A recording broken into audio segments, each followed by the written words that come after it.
All right, welcome to the Swedish Junior Hockey Podcast. Jacob Dahlin, I'm your host today and every day. But today's guest, dual citizen, Swiss Canadian, now head coach in Boden, Dion Antisin. Welcome to the podcast. Thank you, Jacob. Real excited to be on here. I've listened to a few episodes now, so I'm really excited to be a part of this, and I love what you're doing here. So, Yeah. This episode is brought to you by Scandlux, your home for Scandinavian luxury products for the U.S. market. You can find us at scandlux.com. really Thanks. excited. Referral from previous guest that will be released just a little bit before this one, Nicholas Carlson, who's your assistant coach in J20, but head coach in J18. Yeah. So Nick and I, we actually work together in the office here. But yeah, very close relationship. We really want to integrate that J20, J18 culture. So we've been working a lot together, and it just made sense for him to help out as an assistant coach when he can and be on the bench with me and at practice. So yeah. Yeah, pretty impressive young man. He's going places, that's for sure. So, so let's talk about your background first, because you got a unique background, not just because you're a Canadian coach in Sweden, but give a little bit. So I'll give a little perspective on this podcast. We've recorded over 80 episodes now, and a little bit of history with Boden, because we had Henry Akers, who I think was GM or coach up there. It was early on last year. We recorded him. And so he's a Canadian that was coaching in Sweden. Bryant Perrier from Penticton, Canada, which is south of where you're from, who's coaching in Åmål. So it's a little bit of a history of Canadians now coaching in Sweden, which is interesting. Mm-hmm. But your background, because if you go to Elite Prospects, Antisin, Antisin, for you that want to look him up. But you're born in Lugano, Switzerland. Originally, I was actually born in Canada, in Kelowna, but at 3 months old, I was on my first international flight over to Switzerland. My dad played professional hockey for just around 20 years. So that kind of lifestyle was kind of normal for me right from the start. I got to go to, NLA games, National League games in Switzerland from pretty much 3 months old till I was 9. Lived in that culture, lived in that environment for, my whole life now. But growing up, it was definitely interesting, winters in Switzerland, summers in Canada. And especially Kelowna, it's a beautiful place. So it was a pretty. I've heard so much. When you talk and listen to other people talking about, what was your best year in professional hockey, and there's like, well, you can't beat you can't beat living in Switzerland. I wish I would have done 3 more years there, is what people say. It's a beautiful country. I mean, it's small. Like, the travel was nothing when I played there, and when I lived there, like 4 hours and you're across the whole country, or you're in, another place, whether it's France, Italy, Germany, or Austria or something. Like, everything was so close. But you got everything in Switzerland. It was, the mountains, you got the landscapes, just that style of life that they're very relaxed there. They're very intense about hockey, but it's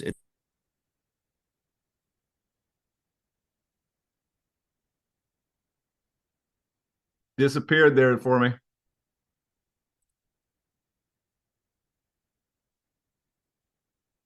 Did I lose you? Yep. So we're back. That's all right. We got a little bit of a bad connection. We'll cut it out a little bit. So, yeah. So let me ask you too. So when did you grow? How long did you live in Switzerland, or when did your dad move back home?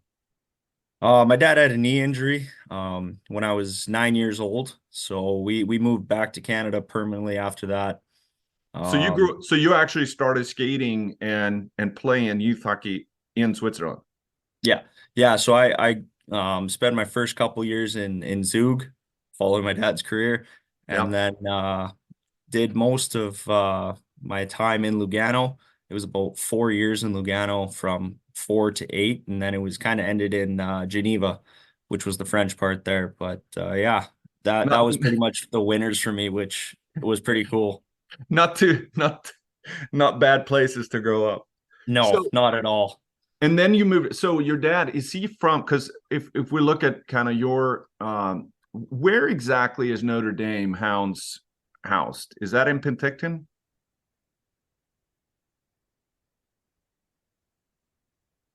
Oh, I lost you again. Oh, Oh, okay. Yeah, my dad was born in Vancouver. okay. But both his parents were European descent. So his dad was Croatian and came over during the war, and then my grandma was Swiss, who also came over just after the war, and then they met up in Canada.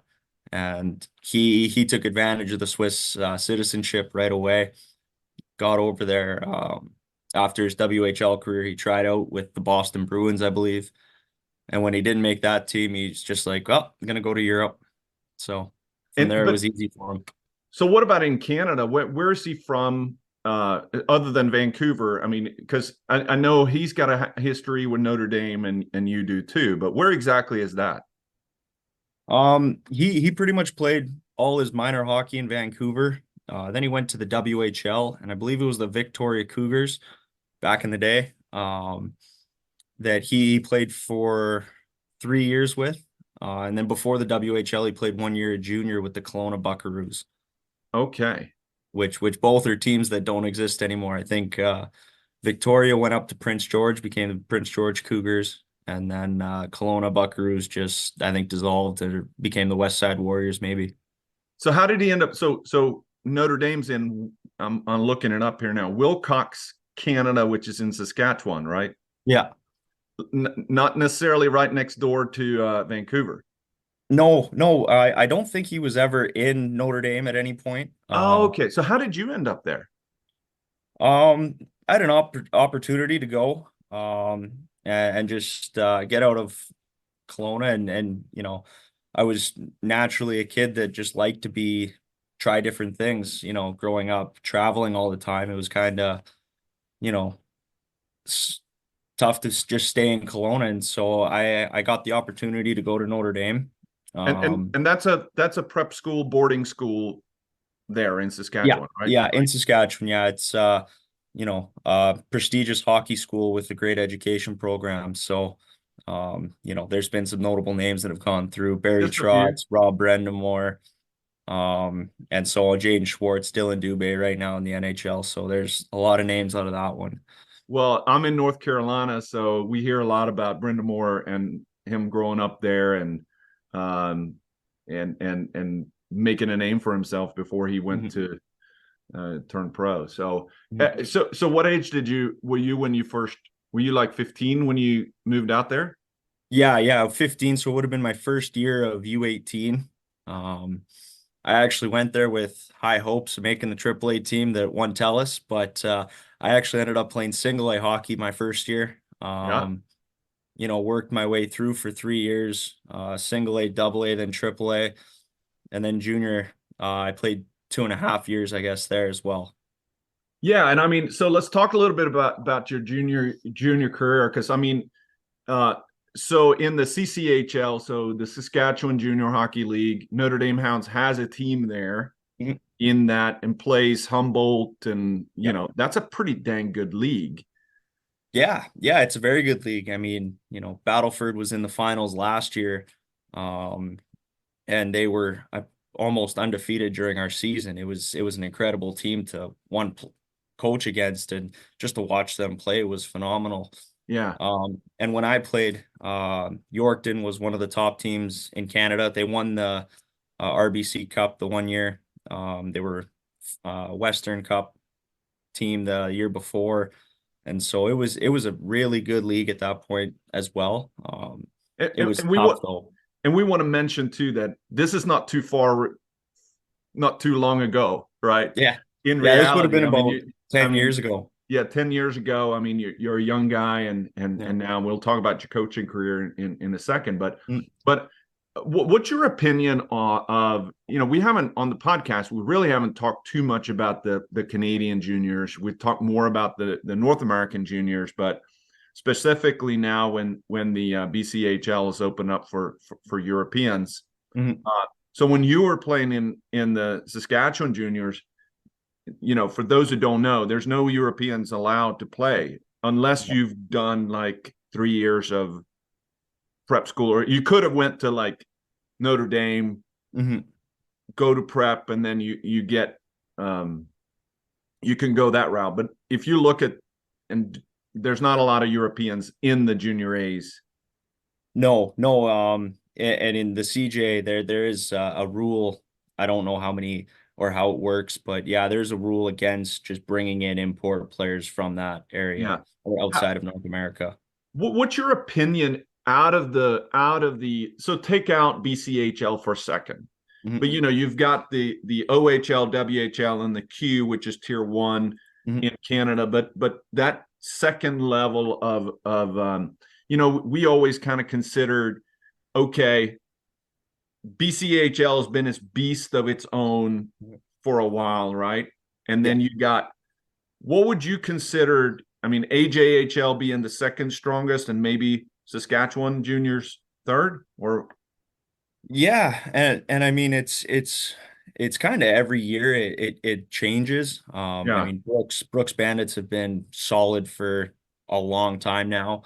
But the OJ has really good teams and players that come out of there. There's players that come out of the CC all the time, the Central Canadian, I think it's called. The Maritimes on the East Coast there have some great teams. So as a whole level, that tier 2 has really good players and teams that compete each year for now the Centennial Cup, which is, the best team from every province meets up in a place and plays for the cup. So it's always good games. There's some blowouts here and there, but most of the players that go there are dominant players at the junior level. What was it like for you? So going into Notre Dame, I mean, that's a elite, that's where, one of the top teams, and everybody goes there hoping to go to the NHL, right? At what point did you start thinking about juniors, and how was that making that transition for you to say, and did you get drafted in the SJHL, or how does that work in the junior A? Yeah, so the draft for the SJ is just Saskatchewan born players playing in Saskatchewan. They get drafted to Saskatchewan teams. But for me, I was, I remember I went to two BCHL camps and was talking to a few other teams at the time, and I was just, I wanted to go to a couple teams. I think it was Nanaimo and Powell River were the two teams that I went to, and I love the island of Vancouver, so I was just like, you know what, I want to go out there. Ended up not making either team, and I remember at that point I was like, what am I gonna do? So I called the junior coach at Notre Dame, Kevin White, who coached there for a while, and I was like, you know what, do you still have a spot that I can earn? Like, I'll come try out this and that. And he's like, yep, you're gonna earn it every step of the way. And for him taking me back there, it was phenomenal. I think I really played the way that he liked it, which was just a tough two-way power forward. I wasn't going to be the guy that scored a nice goal. I think none of my goals came from outside of 10 feet. But I was just a hard player to play against and, earn my spot, as I would say. So let's give a little perspective too. Your profile says 6 foot 194. So not a little guy. No. Right? And first year, well, not counting the two games in the 11-12, but first year, real year, 53 games, 36 points, not too shabby, 148 pins. Yeah. So I just had to, go out and make a name for myself was my mentality. So I went out there and I was a dick of a hockey player. That's the easiest way to put it. And I had to fight a few times and, do whatever it took. But it's a tough league, that SJ. So I know that, I'm not a small guy, but I went up against quite bigger guys, and I didn't always win the fights, but the guys loved it that I played for, and I was always kind of like a spark if the team needed it, I would go out and do something that just got everybody, back into the game or something. So that was a blast for me. I love that kind of game. So A little yeah. marshy, a little Yeah. marshy. Kind of like that. Yeah. What about, all right, and then I see here Austin Bruins, which is in Minnesota, right? Yeah. What, so that's a little bit of a detour there. How did you end up playing 6 games with them in the Null? So that summer, I actually got drafted to Waterloo, Iowa, in the Okay. USHL. Ended up Wow. going down there for, the start of the season. Got injured late in training camp. Stuck around for another couple weeks. One of the games that my first was going to be my first game back, I got injured in the practice before, so I was out again for another couple weeks.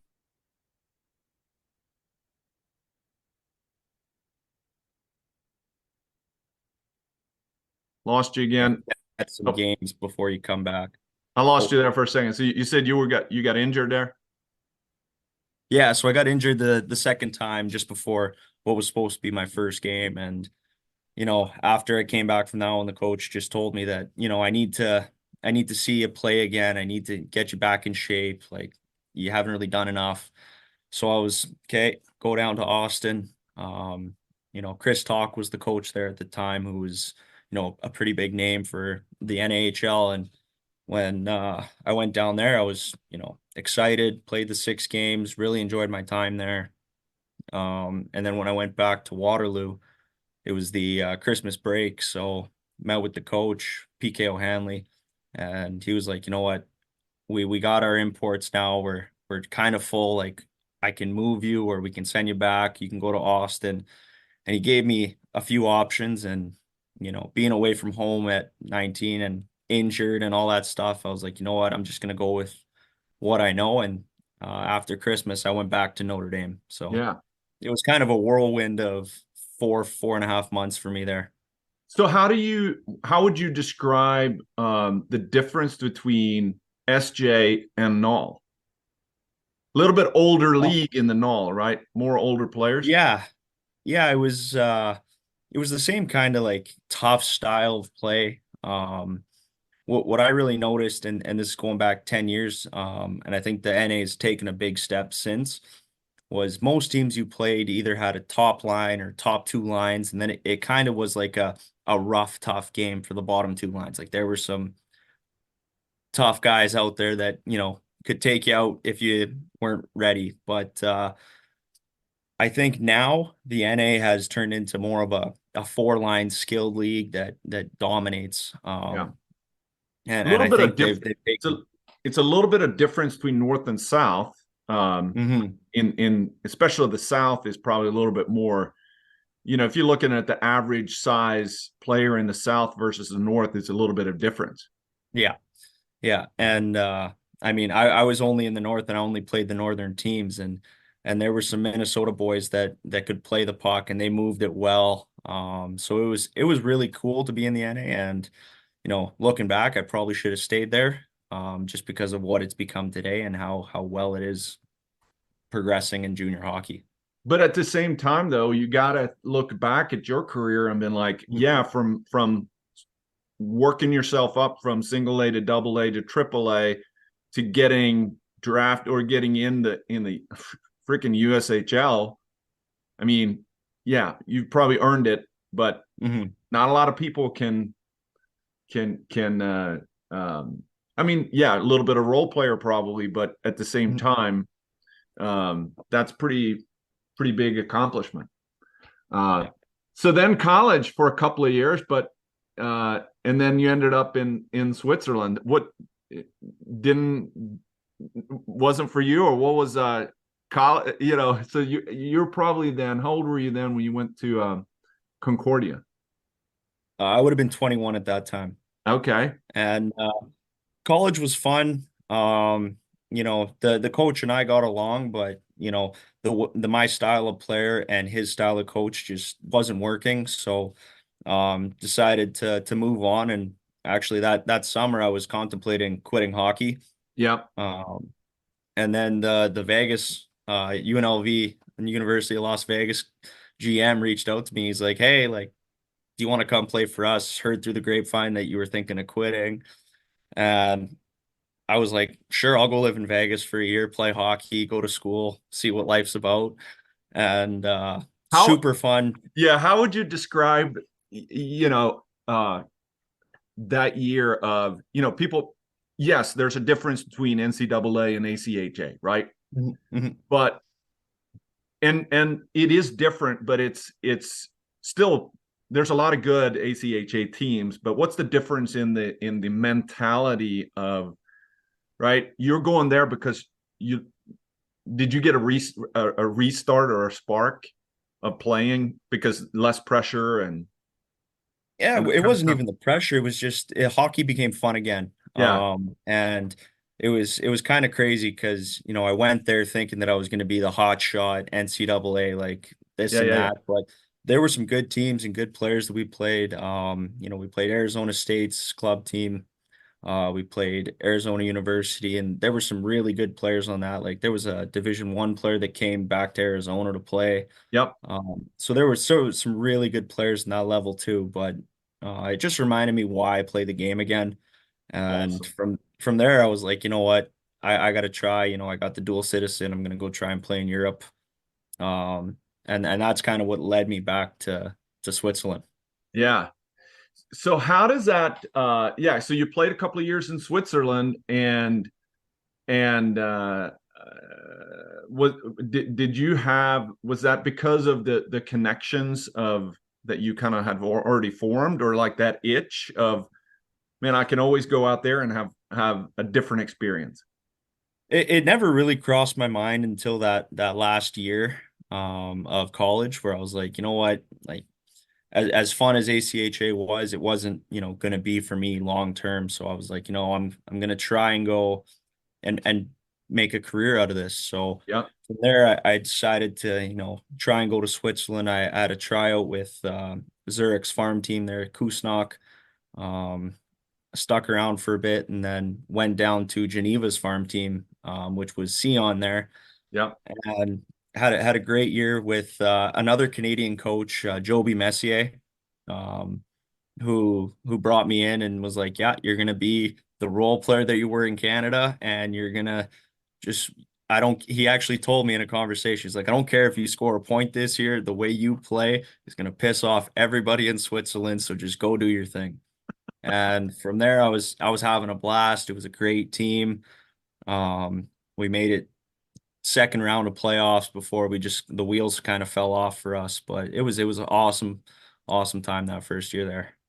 That's another thing I noticed about your profile, really, is, lots of playoffs. Mhm.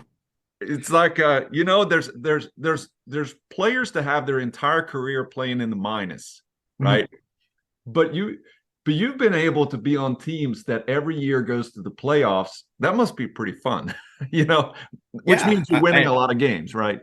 yeah, and for me that's where the season starts. That's where the fun begins because playoff hockey is a whole different than the Yeah. season. Like players really get to prove who they are as a hockey player in playoffs. So my goal every year was just make it to playoffs, and then we get to be the real beast of the playoffs and prove that, this is us. We're a top team. We can do this. So yeah, playoff hockey, there's nothing like it.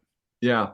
All right. So, yeah. So very, very interesting background, and at some point you decided, all right, coaching is where I'm gonna talk about that transition to going back to say, I'm gonna go back and coach a prep team. It wasn't easy. I'll say that. My last year of playing there, I actually ended up injuring my hip and fractured it through my pelvis. So it was kind of a, yeah, you can't play anymore. I remember getting three opinions from doctors, and they were just like, you can't skate or else you're going to be in a wheelchair if you keep on this route. So the decision to step away from hockey was tough there. March of my final season. And from there, I was just kind of lost for, a summer. I was what am I going to do? Do I got to go back to school? Am I going to do this? Am I going to work a construction job? And I think late July, I ended up calling an old the head of hockey at Notre Dame, Jeremy Millimuck at the time. And I was like, hey, do you want to be a reference for me on my resume? And I'll send it. I'm going to go to POE, Pursuit of Excellence, which is now Rink Kelowna. And I was going to give them my resume. And he goes, nope, you're going to get a job at Notre Dame because I'm going to hire you right now and bring you in to be a coach. I was like, okay, that's easy enough. And so I think the next day I packed my stuff, drove out to Saskatchewan, and yeah, and then I started the CSSHL U15 assistant coach there. Wow. So it was connections that you had already made before that. Mm-hmm. So what's your relationship? You know, how has your relationship with your dad going through this process of being a player, and since he's been coaching too, right? Yeah. It was because this was not like, hey, this wasn't handed to you by your dad's connections. This was your connections, right? Mm-hmm. Yeah, exactly. How did he guide you in this process? Oh, he still does. He's still a mentor for me to this day. Like I usually call him up, every couple of weeks. Hey, I got this going on. You know what would you do in this situation? How would you handle this? But when I was, ending as a player, he kind of went through the same thing, a little bit more into his career. But I was just talking to him and I was like, I'm kind of lost right now. Like, what do I do? And he's like, you got to just do whatever feels right. Whether that's going back to school, going to work, or coaching, like, just do what feels right and follow your path. Like, I was 23 or 24 at the time. So it was like, you're a man, you can figure this out. But, if you get down to the tough questions, now come to me and we'll find out. But he wanted me to make the mistakes and learn on my own. And we discussed that, I think, when I was going to Notre Dame, that you're going to make mistakes in your career. You're going to make choice mistakes. It's going to happen, but you have to make them so that you can't blame anyone else. It's on you, and you got to trust your heart and your gut. So, but what I look at guidance a lot. But what a great place to be, though, is in an environment where let's face it, that's a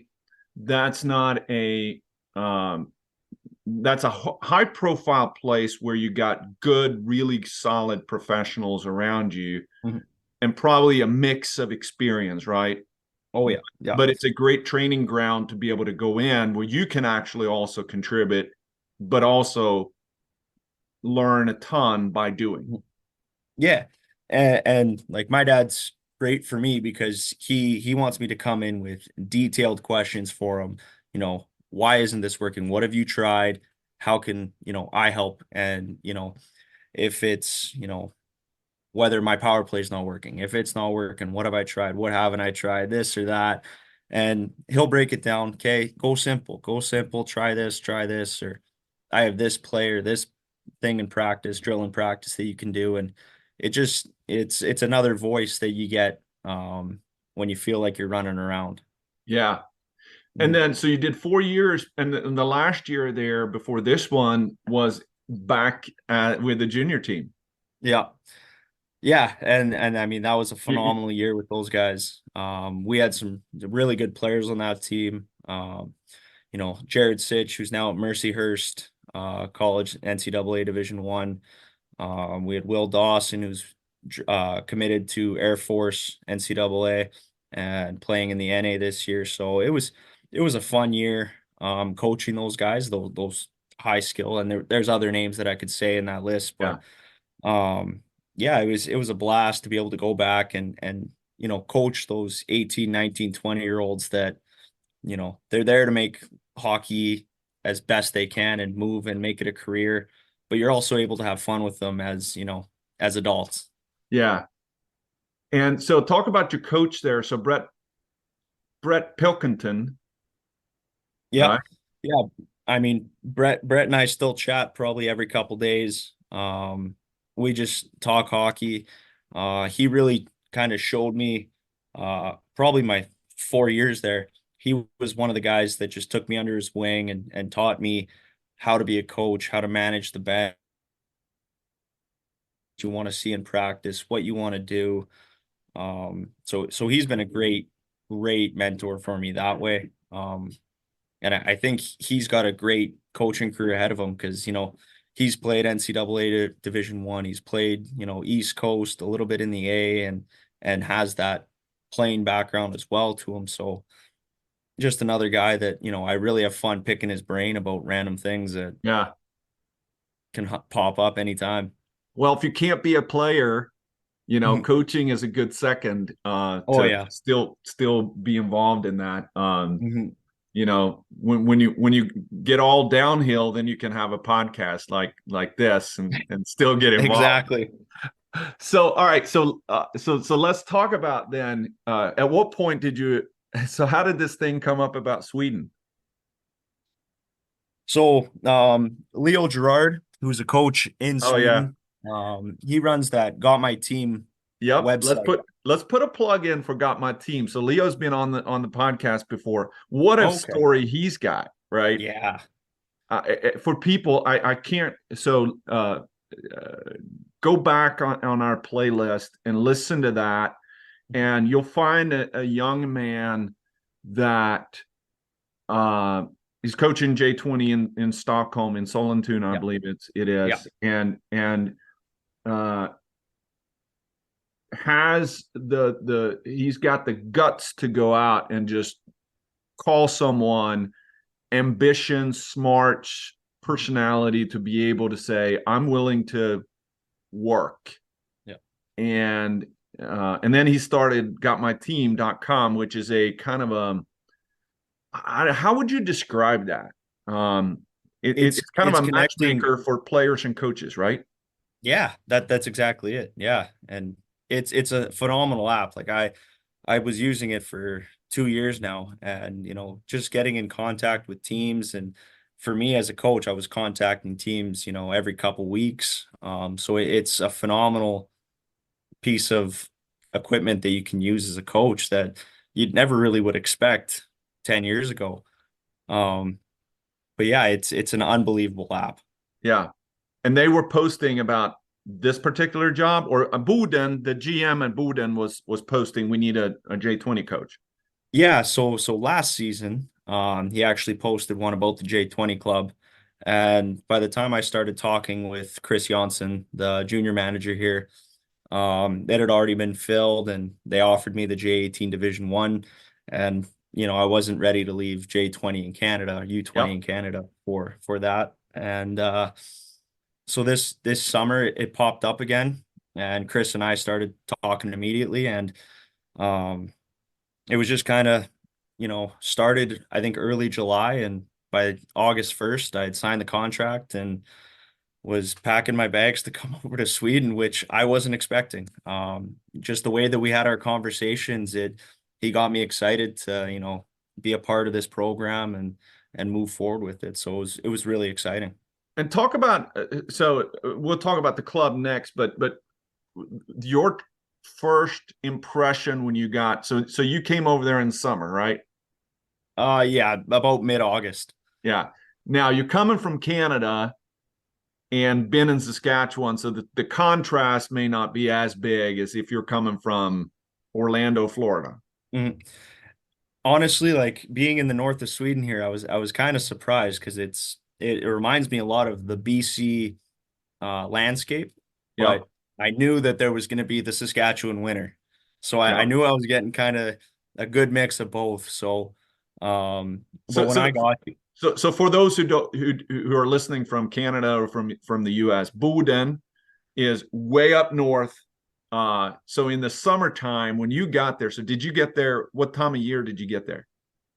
Oh, it was still probably 15, 20 degrees Celsius, probably about 70 Fahrenheit, and sunny days. But was it July? Long, nice. Was it July? It was August there. Here. Okay, so still, just like way up north in Canada, the sun barely goes down. Yeah, you're that far up north. In the summertime, but if you're from Canada, you're probably used to some of that. But Yeah, it's a little different now. I think now we get about 3-4 hours of sun, and I'm a little lost some days, so it's pretty different. But it's I'm spending most of my days inside this office where Yeah. you don't see much sun. So Yeah. So let's talk about your club now. So you got Nicholas, who's coaching the J18, helping you out with J20. Yeah, it's a team. It's a team within the organization, and you guys help each other out. But the A team, or the pro team, is hockey. in Hockeyettan, right? Yeah. Yeah. And one of the pretty successful. I mean, it's not in a bottom team in Hockeyettan. Mm-hmm. No, they're I think first or second right now in the north here. So yeah.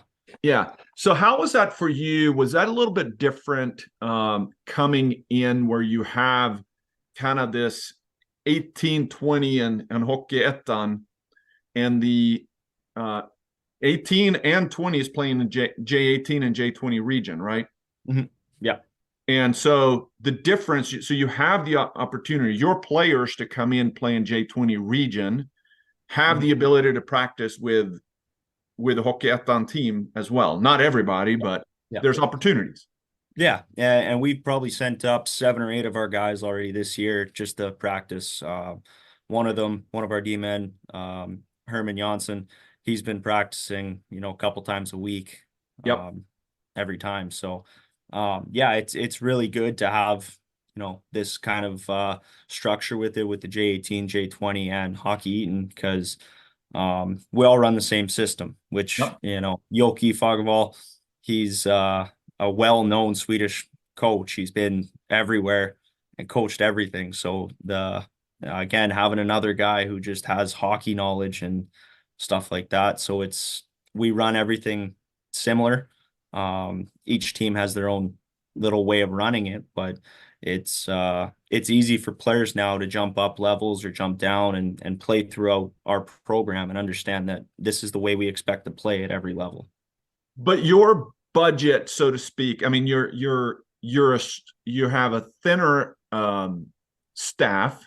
Compare yourself to Björklöven, who's Umeå, plays in Allsvenskan, long time tradition in there, even though they haven't been in the SHL for a long time. But as an organization, they have an NIU for gymnasium. They've got facilities. They're in the second division and competing to make it back up to SHL. But having a Hockeyettan and J20 region in Boden is not the same as being Allsvenskan and region in Björklöven. Yeah, it definitely, they get, and especially just the bigger city of Umeå, it's the players have something other than hockey around them, and the community's a little bit bigger and stuff. But I think we want to have that kind of organization, and are working towards having that top tier organization here. And it's never going to be, overnight success. It's going to be over time, and putting the people in the right place and bringing in, the right staff to do that. So I think there's moving on into those steps to make this the proper organization to develop players and develop program into something that can build one day and move up, maybe J20 national or J18 region, can be a top level team, and, the Hockey Etten team can be Allsvenskan. But isn't it, for you as a J20 coach here, it gives you an advantage a little bit, because if you're Björklöven and you're playing in Allsvenskan, the jump between J20 region to Allsvenskan is a much bigger jump than what you have with and that's a symbiotic relationship where, they don't have as big of a budget in Hockeyettan as in Allsvenskan, and they really need that line or 3 or 4 players to be able to have development and also a smaller budget to be able to rely on, frankly, players that you don't have to pay. Yeah. Right. Yeah. But at the same time, for you you can then say, man, it's the carrot to say, man, if you really bust it here, you're going to get promoted, and that's going to be good for your career. Yeah. And we tell our players, my guys all the time, it's if you want to, have a shot at the Hockey Eaton team, it's not always about the points, it's about how you play. Yeah. Because, when you go up, if you get the chance, you're not going to go in and be a point guy. You're not going to make that jump to the pro hockey and just step in and be, a point a game player 15 games in. It's going to take you time to understand the level and understand the league. So you got to do your defensive habits good and move on that way. But as far as the organization with the jump to, the higher level, it's all about player development, I think, and giving players the opportunity to have those practices and see what it takes to play at that level. Yeah. I do know that, Björklöven has some of their J20s that have played and practiced with their Allsvenskan team, which is going to help the J20 players understand what it takes to get to that level and move up. So, yeah, I think all around it's just player development. And if you do it properly, players should be able to jump, a level or two higher, if they're doing the right things and if the organization is doing the right things. So how would you now, let's kind of round this out with now you've got an experience in Switzerland, you've got an experience in the NAL, you've got an experience in Junior A in Canada and also USHL, and seen kind of all those levels. And then you see, because you guys are one of the top teams now in J20 region. But it's difficult to compare the style of play, right? Yeah. Versus the Canadian. Explain what your opinion of the difference in style of play compared to SJHL. Honestly, the way I see it is more puck management. The Swedish game that I've seen has been more, if there's not a play, take it back, wait for the openings to come and go. Whereas that North American style is, all right, we're just going to get it as deep as we can, forecheck hard, cycle low, keep those plays low, and force teams to play defense all night long. Yeah. Whereas that the Swedish game that I've seen and coached has been, okay, let's relax, let's find our openings and play not so much a passive game, but more of a controlled game where you're focusing in systems and relying on systems to win hockey games rather than just beating someone into submission almost. Did you were you tempted right away to go in and like, we want to forecheck hard and bang on the boards and try it? I was tempted. I'd be lying because as a watching J20 region on a regular basis, to me that is the biggest difference to me is there's not a lot of hits, right? And there's definitely there's not any chip and chase, and there's not any I'm going to forecheck really, really hard. And I don't know if that's just because the size of the rink makes it too easy to break through that. I don't know. What's your opinion there? I think that's exactly it. Is the players, I think that the players over in Sweden are very high skilled, and if you go too hard with your stick in the wrong spot, those players are finding those areas and they're able to slip the hits, and then all of a sudden it's a 5-on-4 and they're rushing up the ice quick and taking advantage. So I think it's the way I coach my team is we want to break the ice in half, force them into areas where we can have those numbers and have that physical presence, and then get the hits and the pucks. And my team still plays a little bit of the chip and chase, but we try and place pucks behind D-men where we can have the first guy go get it rather than have our guy just run through the D-man in the wall down in the corner. Yeah. So I'm trying to bring a little bit of my North American style, but make it work with the Swedish hockey player who's grown up with the Swedish style and knows that the Swedish style works in Sweden. Yeah. How do you think that, because there's a lot of Swedish players that are tempted to go over and play in North America. I know that there's, because of the restrictions being European, but what's the how does the game translate for the Swedish players being in US or Canada? It's tough because I feel like it's always easier going from a small rink to a big rink. Yeah. Because now you have more time, you have, more time with the puck, more time to skate around, more areas to find. Whereas you go the opposite way and you're running out of time too quick and you're not used to having a guy on you all the time and you have to find those lanes. But I do think that, there's a lot of North American or European players that go over to North America and find success because it's quicker. Things are made quicker because you have no time. And, when you don't think, sometimes the best hockey IQ comes out. So I think that a lot of the players are able to do that, and they're smart enough players in Sweden that when they go over, they're able to find those little areas that they can have success. Yeah. Yeah, And I I think also think that Swedes are really good at protecting the puck. That's one thing that, we teach a lot in Canada and in the SJ and Notre Dame. We taught puck protection skills all day long. And most of the Europeans we had who would come to Notre Dame, they were really good at protecting the puck because you're taught that at a young age. what about the issue here about the Swedish system of because I grew up here in the US from a coaching perspective, and USA Hockey says basically, no, you can't play up. You can only play for your team. You got really strict restrictions on registrations, and versus Sweden, who's very, very open with, no, if you want to play down in J18, you can. If you want to play up to J20, you can. And there's very little restrictions and practice and playing and so on. How does that? What's your thoughts on for the player who's like, I want more, feed me more?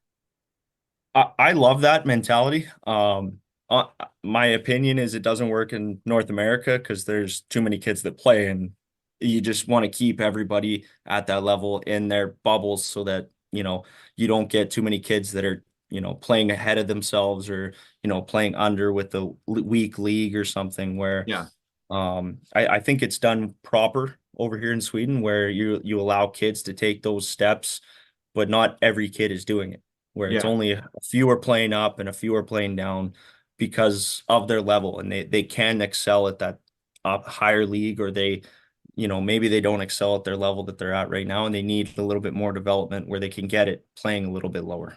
But it gives you a lot of tools, right, as a coach to be able to say, both from a motivation, or you may see this guy like in your background where you're like, man, I really struggled at a time and lost the fire, and you got that fire back by playing at another level.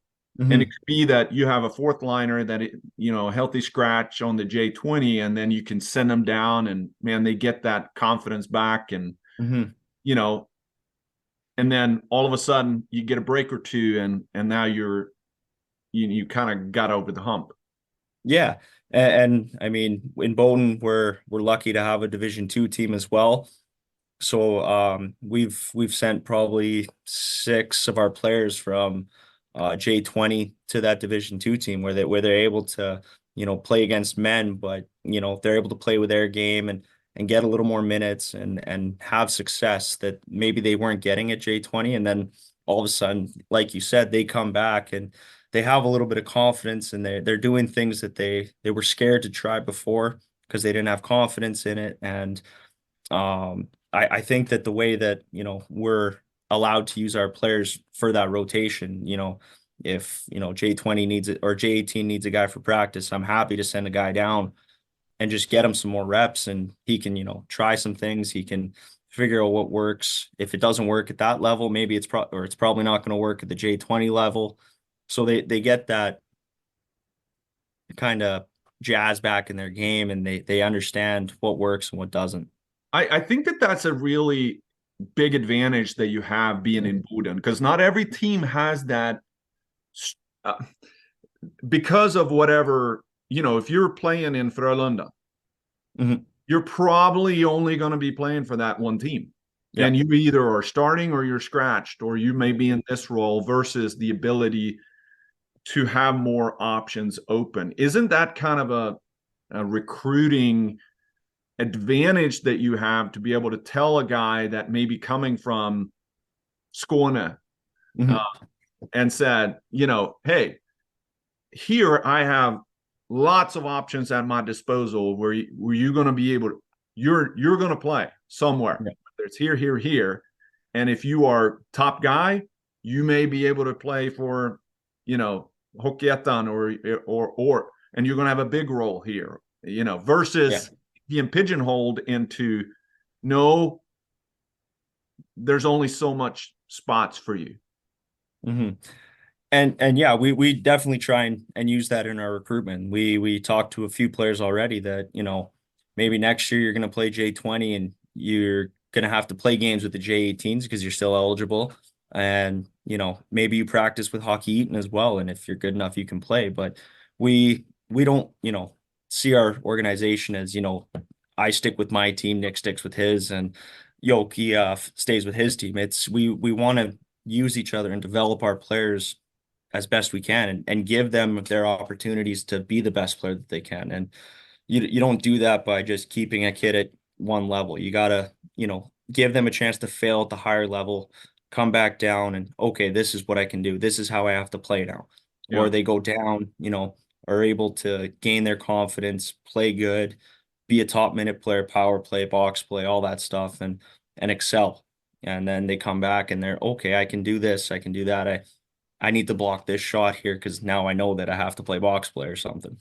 Well, plus they can play for a Canadian coach. That's got to be high up there, right? Yeah. It was interesting actually at the start when I was here, because none of the players came up to me. No one talked to me in English. And then it took probably 2 weeks and guys started like talking to me in English and they're like, oh, sorry, my English is bad. And they're speaking perfect English and I'm confused at what they mean by their English is bad. It is kind of it is a common trait. I can speak from experience with my son, first year over there, and there's a lot of people that are very nervous about. You have these cliques. You got some that are like, oh, it doesn't bother me at all, and then you got some that in reality speaks really good English, and then but they're so self-conscious about using it. So they don't, kind of thing. So, all right. Well, let's round out here about two things. You're 29 now, but you meet yourself at 17. I ask this question to every guest here, but you meet yourself at 17. What advice would you give yourself? Not necessarily do things differently, but what advice would you give yourself that things you know now that you didn't know at 17 that you wish in retrospect that you knew? So you sitting there on the bench after the game and you got 12 years younger Dion here. What would you tell him? It would probably be just give 100% in anything you do, whether it's life, hockey, whatever. Just go out. Don't worry about the mistakes. Just go out, give 100%, and whatever happens, happens, because you can plan for anything and that plan is just going to get shoved right back to you most of the time. So just go out, live it to the fullest and enjoy. I would be curious and never met your dad, but I would say that sounds a lot like your dad, right? Probably close, yeah. Yeah, probably. It's great. That's pretty similar, yeah. Yeah. It's funny how that kind of comes around. All right, last thing. So we've got a partnership. I asked the same thing to Nicholas, but we have a partnership with Target Aid. Hopefully we can shine some light on awareness and attention with contents to all the clubs for fundraising and stuff like that. But we have an initiative, which is the Club in Your Heart, Klubben i mitt hjärta. So if you were going to say, this is the team in my heart, which one is it? Outside of Boden? It could be Boden. I mean, Boden's the one that brought me to Sweden, so I gotta love Boden for that. So Boden's in my heart for sure. Okay. If it wasn't Boden, who would you say? I gotta stick to the north. I'd say Luleå. I've really enjoyed, watching their games. I've been to a few J20 games. I've been to the SJHL team. I actually know one of the girls on the female team there, so One of the Gotta top, stick it to them. or the top team in the SDHL, right? Yep. I mean, they've done an amazing job growing that that women's hockey there. An example for all the clubs, really. Yeah. That's awesome. We'll see here. James Reason, who's my contact with Target Aid, I'm going to leave it up to him if he decides. Right. No, we need to put it in the bucket of Lulu. There you go. But thank you so much. It's been fun to kind of connect. Cool to have international spice up there in the north of Sweden. And we'll keep an eye on you. And same thing with Nicholas there. And this will come out. I've got a few episodes here in the hopper. So it'll probably come out here about, first of the year. Sounds and good. It'll be interesting to see, because then the season will change, right? Yeah. And you guys are probably going to be in the top 6 moving on. Yeah. Well, yeah, we just clinched the top 4 for the first half last night. So okay, we're hoping now to have a good second half. Yeah. So second half changes a little bit, so it gets tougher. Yeah. But it's really about the opportunity to earn a spot in J20 National, which isn't impossible. No, it's not. But a lot of work still needs to be done. So yeah, we'll see how we can do. Yeah. Thanks a bunch, and we'll stay in touch for sure. Awesome. Sounds good. Thanks, Jacob.